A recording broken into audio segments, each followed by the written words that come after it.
This channel does not promote any violent, harmful, or illegal activities. All content provided by this channel is meant for an educational purpose only. এই মুহূর্তে breaking news, great eastern trading company দিচ্ছে festive sale offer. Lucky draw কন্টেস্টে পেতে পারেন গাড়ি, two wheeler, LED TV, electric kettle, mixer grinder এবং আরো অনেক কিছু। 65% ডিসকাউন্টের সাথে 20% ক্যাশব্যাক। এছাড়াও একটা ইএমআই ফ্রি, আকর্ষণীয় এক্সচেঞ্জ অফার, 10 কোটিরও বেশি উপহার ও ক্যাশব্যাক। এই সুযোগ হাতছাড়া করবেন না। আজই আসুন আপনার নিকটবর্তী গ্রেট ইস্টার্ন ট্রেডিং শোরুমে। খুশির 100 দিন কাটুক গ্রেট ইস্টার্নের সাথে।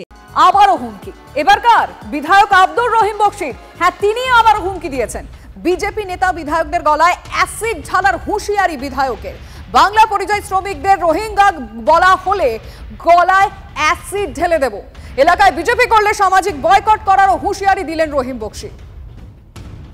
যারা কাজ করে বাইরে পরিযায়ী শ্রমিক, তারা কেউ বাঙালি নয়, পশ্চিম বাংলার নয়, তারা রোহিঙ্গা, তারা বাংলাদেশি। এই চিৎকার করে তিনি বললেন, আমি তখনও বলেছিলাম, আজকেও বলছি, ওহে বন্ধু বিজেপির বিধায়ক, যদি এর পরে তোমার মুখে যদি এই কথাটা আরেকবার শুনি, আমরা বাঙালিরা বাংলাদেশি, আরেকবার যদি শুনি আমরা বাঙালিরা রোহিঙ্গা, তোমার মুখের ভিতরে অ্যাসিড দিয়ে তোমার কণ্ঠটাকে পুড়িয়ে ছাই করে দিব। তুমি এটা জেনে রাখো, এটা পশ্চিমবঙ্গ, এটা আমরা বাঙালিরা। তোমার মুখে কথা বলার জায়গা রাখো না, অ্যাসিড দিয়ে তোমার মুখটাকে পুড়িয়ে দিব, তুমি এটা জেনে রাখো। রহিম বকশীর মতো এমন নির্লজ্জ, অশিক্ষিত লোক মালদা জেলার রাজনীতিতে আসেনি।